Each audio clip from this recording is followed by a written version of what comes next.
आदाब नाजरीन, news 16 digital में आप सभी का खैर मकदम है। बैंगलोर शहर से आज़मीन हज का काफिला हज 2024 के खूबसूरत सफर को निकलने की बेहतरीन तैयारियां और शुरुआत। जी नाजरीन, बैंगलोर शहर से आज़मीन हज का काफिला हज के खूबसूरत सफर को जाने के लिए पूरी तरह से तैयार है। बैंगलोर शहर से आज़मीन हज का पहला काफिला 9 मई 2024 को बड़े ही जोशो खरोश और बेहतरीन अंदाज में रवाना होगा। इस बारे में कर्नाटका रियासती हज कमेटी के एग्जीक्यूटिव ऑफिसर जनाब सरफराज अहमद खान ने इस हज की रवानगी के बारे में तफसीलात बताते हुए कहा कि बैंगलोर एम्बार्केशन पॉइंट से आज़मीन हज के काफिले 9 मई से 25 मई तक मदीना मुनव्वरा के लिए रवाना होंगे और हज 2024 के तैयारों का इफ्तिताह बैंगलोर शहर के हज भवन में वजीर आला सिद्धरमैया के हाथों से 8 मई 2024 को अमल में लाया जाएगा। बता दिया जाए कि हज 2024 का खूबसूरत काफिला हज के सफर को रवाना होने के लिए अपनी मंजिल की तरफ जल्द ही रवाना होगा। आइए देखते और जानते हैं इस खबर की मजीद तफसीलात। तो हज 2024 में जो हाजी जा रहे हैं, एक बार मैक्सिमम नंबर हाजी जा रहे हैं। जो अगर 20-25 साल में आप देखेंगे तो इस बार 10,500 हाजी इस बार कर्नाटका से जा रहे हैं। और जैसे कि आप जानते हैं कि मंगलूर एम्बार्केशन पॉइंट नहीं है इस बार, तो वो हाजी भी बेंगलोर से ही जाएंगे। और जहां तक का सिलसिला है, जो लोग हैदराबाद से जाने वाले हैं उनका अलग है, उनका अलग से वो एम्बार्केशन पॉइंट अलग है। वो जो हैदराबाद से जाने वहां से जाएंगे, गुलबर्गा के हैं वहां से जाएंगे, और बेलगाम को बॉम्बे कर्नाटक के बॉम्बे से जाएंगे। और यहाँ पर जैसे आप जानते हैं कि जब एप्लीकेशन दिया गया था तो उनको एम्बार्केशन पॉइंट चूज करने का भी इधर उनका ऑप्शन था। तो थोड़े बॉम्बे के जो लोग हैं वो यहाँ से जाने की किया, तो परसेंटेज कम है। एक दूसरे स्टेट वाले भी बैंगलोर से जाने के लिए एप्लीकेशन डालें, तो ऐसे लोग भी हमारे पास हैं। और आंध्र प्रदेश, हिंदूपुर, अनंतपुर, इस तरफ के हाजिज भी हमारे यहाँ से ही जाते हैं हर बार। तो इस तरह का इंतजाम हुए हैं। तो 10,500 हाजिज यहाँ से जाएंगे। तो इसमें क्या हुआ कि लास्ट ईयर इस बार 1,900 जो सिलेक्टेड हाजिज थे उन्होंने कैंसिल कर दिया फॉर वेरियस रीजंस। तो उनके पेमेंट्स नहीं हुए तो कैंसिलेशन हो गया। तो हमको 1,900 एडिशनल कोटा मिला उसका। तो वो भी जो है ना, जो वेटिंग लिस्ट में थे वो वेटिंग लिस्ट ऑपरेट हुआ है। और अभी हमारे कुछ 2,000 हाजिज बाकी हैं। तो ये 2,000 हाजिज जो हैं, इन लोगों को मैंने बॉम्बे गया था लास्ट वीक में, वहां पर खदमुल जज की ट्रेनिंग थी। तो वहां पर मैंने हज कमेटी ऑफ इंडिया को लेटर देके आया हूं और रिक्वेस्ट करके आया हूं कि हमारे कर्नाटक के लास्ट में पूरे हाजिज गए, तो इस बार भी पूरे हाजिज को भेजने की मैं गुजारिश करके आया हूं। और हमने कहा है कि एक्सेप्ट अगर बैंगलोर एम्बार्केशन पॉइंट से नहीं हो पा रहा है, तो अगर दूसरे embarkation, for example Uttar Pradesh में जो है 36,000 हाजियों का मतलब वहां पर उनका कोटा है। तो वहां पर मुझे पता लगा कि सिर्फ 19,000 हाजी जा रहे हैं। तो बाकी के जो सीट्स बाकी हैं, अगर थोड़ा कर्नाटका से को भी दे दे तो हमारे पूरे हाजिज कवर हो जाएंगे। तो ये रिक्वेस्ट मैंने उनको की है। और जो फ्लाइट का शेड्यूल है वो ऑलरेडी आ गया है। तो 9th को फर्स्ट फ्लाइट है, 25 तक फ्लाइट जाएंगे। 9th of May 9th of May से फर्स्ट है। तो इंशाल्लाह हमने इलेक्शन कमीशन ऑफ इंडिया को लिखा है 8 तारीख को, जैसे हमारा इलेक्शन 7 तारीख को खत्म हो जाएगा, 8 तारीख को जो है हर साल जो ऑनरेबल सीएम और मिनिस्टर साहब आके जो इनॉग्रेशन करते हैं, उस इनॉग्रेशन के लिए परमिशन के लिए हमने लिखा है। तो इंशाल्लाह परमिशन होने के बाद इनॉग्रेशन 8 तारीख को, परमिशन आने के बाद 8 तारीख को इनॉग्रेशन इंशाल्लाह होगा। और नाउ को फर्स्ट फ्लाइट सुबह 9:45 को फर्स्ट फ्लाइट है, तो वहां से हाजी निकलेंगे। तो और ये जो फर्स्ट फेज में है, सारे हाजी जो हैं मदीना एम्बार्केशन पॉइंट से जा रहे हैं। तो मदीना एम्बार्केशन पॉइंट रहेगा, तो फिर हाजी फिर आने में वापस जिद्दे से ही वापस आएंगे। तो वो सिलसिले से हम लोग ट्रेनिंग भी यहाँ पर मुकम्मल हुई है 3 दिन से। और हर डिस्ट्रिक्ट में भी दूसरे डिस्ट्रिक्ट में भी ट्रेनिंग ऑलरेडी चल रही है, अभी चालू हो गई है। तो बैंगलोर में जो है हर दिन हम लोग 1,500 हाजी तक आ रहे हैं इधर ट्रेनिंग के लिए। तो 3 दिन, आज कल एक ट्रेनिंग हुआ, तो कल 1,500 हाजी आए थे, आज कुछ 1,500 हाजी हैं, और कल भी कुछ 1,500 हाजी हैं। तो यहाँ के अलावा दूसरे जो क्या कहते हैं नेबरिंग डिस्ट्रिक्ट जैसे कि कोलार, कनकपुरा वगैरह, वो हाजी भी इधर आ रहे हैं। कल उन लोगों की ट्रेनिंग होगी। तो उसके बाद जो है हम लोगों को डिस्ट्रीब्यूशन ऑफ वैक्सीनेशन जो है वो चेन्नई से 2 दिन पहले आया है। तो 2-3 गवर्नमेंट हॉलिडे रहने की वजह से कल सुबह हमको वैक्सीनेशन दे रहे हैं। तो हर जगह से जो लोग कैंप कर रहे हैं, मेरे को फोन कर रहे हैं, तो हम लोग कल उनको अपनी अपनी जगह रवाना कर देंगे उनका वैक्सीनेशन का। तो अल्हम्दुलिल्लाह वैक्सीनेशन भी हो जाएगा। और उम्मीद है कि एक बार अच्छे से अच्छा हज होगा इंशाल्लाह। कुल आप बोले के तकरीबन 12,000 हाजी जाने की उम्मीद है। हाँ, अगर मेरे एडिशनल कोटा अगर इम्प्लीमेंट, हाँ, तो कल जो है हज कमेटी ऑफ इंडिया में मीटिंग है, तो उस मीटिंग में कल एक डिसीजन होगा कि किस किस स्टेट को कोटा नहीं मिला है, और हम लोगों ने जिसने एडिशनल कोटा मांगा है उन लोगों का कल डिसीजन होगा। इंशाल्लाह कल तक मालूम हो जाएगा मुझे। 9 मई से शुरू होंगी जी, कब तक चलेंगी? 25 तारीख तक चलेंगी। 25 तारीख तक चलेंगी, तो एक एक दिन में 2 फ्लाइट्स हैं, 3 फ्लाइट्स हैं, तो अवेलेबिलिटी के हिसाब से। डेली कितने हाजी जाएंगे? डेली एक फ्लाइट की कैपेसिटी 350 है, तो 350 है, तो अगर 700 से लेकर 900। तो हमारा जो प्रॉब्लम है, 2 दिन जो है 20 तारीख को और एक और 2 दिन जो है 4 फ्लाइट्स हैं, तो उस दिन मुझे करीब 1,500 हाजी को इधर रखना पड़ेगा। तो उस टाइम पे जो लास्ट टाइम एक बार प्रॉब्लम हुआ था कि हम लोगों ने हज कमेटी ऑफ इंडिया से रिक्वेस्ट किए थे कि आप वहां पर क्या था कि 500 के 4 फ्लाइट्स आए थे एक दिन, तो 2,000 हाजी को रखना बहुत मुश्किल था। तो उसके वो सिलसिले से वो 2 दिन के लिए हम लोग जो है इंतजाम जो है पूरे तैयार किए हैं, अल्हम्दुलिल्लाह वो कर रहे हैं। और जहां तक दूसरी बात जो है, कैंप में भी हम लोग काम चालू हो गया है। जो हाजी के रिश्तेदार आते हैं तो उन लोगों को रहने के लिए, रहन सहन के लिए हम लोगों ने प्रोग्राम किया है। तो हाजी भवन जो है मेरे ख्याल से नाकाफी साबित होगा इस बार, क्योंकि तादाद बढ़ गई है, तो इसके लिए इजाफी इंतजाम कहीं हुए हैं? नहीं किए हैं, तो जैसे मैं आपको बताया कि हम लोगों को जो सिर्फ 2 ही दिन मतलब इसका इस तरह का प्रेशर है, अदरवाइज हम लोगों को कोई प्रॉब्लम नहीं है, क्योंकि हमारे जो कमरे हैं उसमें हम लोग आराम से 600 लोगों को रख सकते हैं। तो अगर 1 या 2 कम कर देंगे तो आज 2 फ्लाइट तक भी हम आराम से हैंडल कर सकते हैं। अगर जब 3 या 4 आते हैं तो थोड़ी दिक्कत होती है, तो इंशाल्लाह उसका भी इंतजाम करेंगे। जैसे कि लास्ट टाइम हम लोगों ने मस्जिद में इंतजाम किए थे, बाद में से कैंप में इंतजाम किए थे, तो इस तरह इंशाल्लाह सबको मेंबर्स को लेके इंशाल्लाह करेंगे हम लोग। तो आखिर में क्या बातें कहना चाह रहे थे जो सफर की तैयारी कर रहे हैं उनके लिए? क्या वही सफर की तैयारी मेरा वही, मैं कल जब इनॉग्रेशन हुआ प्रोग्राम में ही कहा कि आप जो हाजी आ रहे हैं तो बिल्कुल जो है इंटरेस्ट से आप ट्रेनिंग को सुने, क्योंकि बहुत दिक्कत नहीं होती है आपको। जैसे कि हज सुविधा ऐप उन्होंने बनाया है, उसको इस्तेमाल करें सो दैट आपका मेडिकल इमरजेंसी हो वो हो। तो इसमें क्या होता है कि हज सुविधा एक बहुत अच्छी बेहतरीन फैसिलिटी उन्होंने बनाया है। जो ऐप है वो डाउनलोड करेंगे तो पता है कि आपके खादिमुल हुज्जत किधर है, पता लगेगा कहाँ पे है, मेडिकल फैसिलिटी कहाँ है, कहाँ जाना कहाँ आना, ये बहुत अच्छी चीज है। तो ये हज सुविधा ऐप जो है ये हर हाजियों को हम लोग बता रहे हैं कि इसका इस्तेमाल करें, और जो है ट्रेनिंग को सुने। ट्रेनिंग जो है सिर्फ आके इधर वक्त जाया करके जाने का नहीं है, इधर आके सुने और उसको जो है ना मुकम्मल करे, उसको अंडरस्टैंड कर ले। इसके अलावा हम लोग भी उनको रिटर्न इन्फॉर्मेशन भी देते हैं, तो चलता ही सिलसिला तो चलता रहता है, लेकिन ट्रेनिंग में इस तरह का ये करें। हज कमेटी की मीटिंग करो उनको अब इंशाल्लाह कोड ऑफ कंडक्ट होने के बाद हम इंशाल्लाह फर्स्ट मीटिंग में चेयरमैन और मेंबर्स को हम लोगों को इलेक्ट करना है। हज कमेटी को जो है गवर्नमेंट ऑर्डर हुआ है, हज कमेटी मुकम्मल जब आएगी कि फर्स्ट मीटिंग में जब आप चेयरमैन को इलेक्ट करेंगे तो अमॉन्ग द मेंबर्स एक चेयरमैन को इलेक्ट बाय इलेक्शन होता है वो। तो कब होगी वो मीटिंग? इंशाल्लाह कोड ऑफ कंडक्ट के बाद नहीं, रवानगी के बाद ही, हाँ होने के बाद ही करेंगे इंशाल्लाह।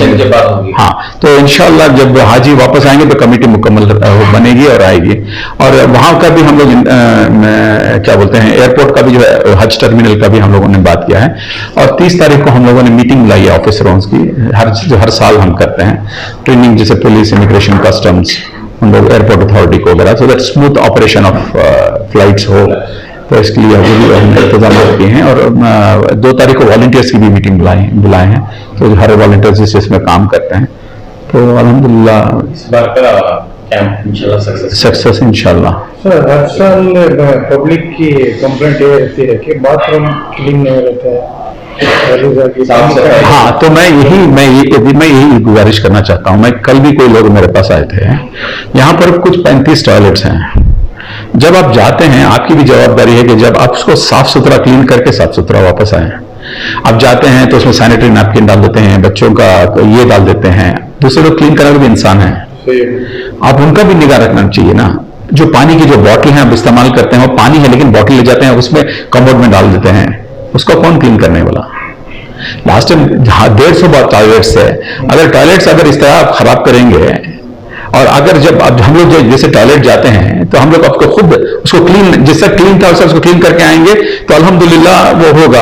अगर उसको आप टॉयलेट करेंगे, फ्लश नहीं करेंगे, अगर उसका इस्तेमाल गलत करेंगे तो क्या बात होगी, आपके भाई जो लोग जो है उन लोगों को तकलीफ होगी ना। मेरी वही गुजारिश है कि टॉयलेट्स को क्लीन रखें, क्योंकि सफिशिएंट टॉयलेट्स हम लोगों ने बना रखे हैं। लास्ट टाइम भी जो था बहुत वो पॉलिटिकली मोटिवेट था, पता नहीं क्यों, क्योंकि लोग होना बल्कि उसमें टॉयलेट्स में डाल के उसको खराब किया।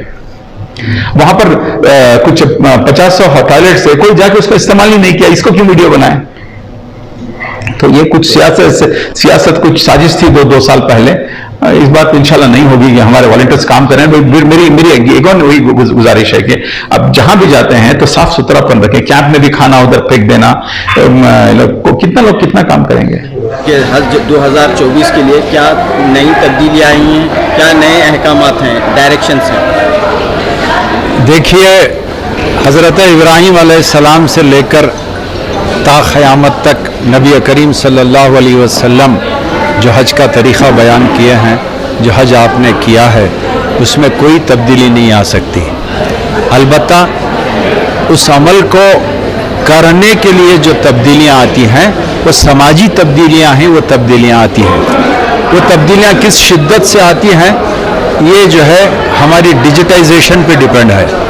जब जिद्दत पसंदी आ गई है, जब इलेक्ट्रॉनिक्स में जिद्दत पसंदी आ गई है, टेक्नोलॉजी में जो जिद्दत पसंदी आ गई है, वो जिद्दत पसंदी हज के अरकान अदा करने में वो तब्दीलियाँ आ चुकी हैं।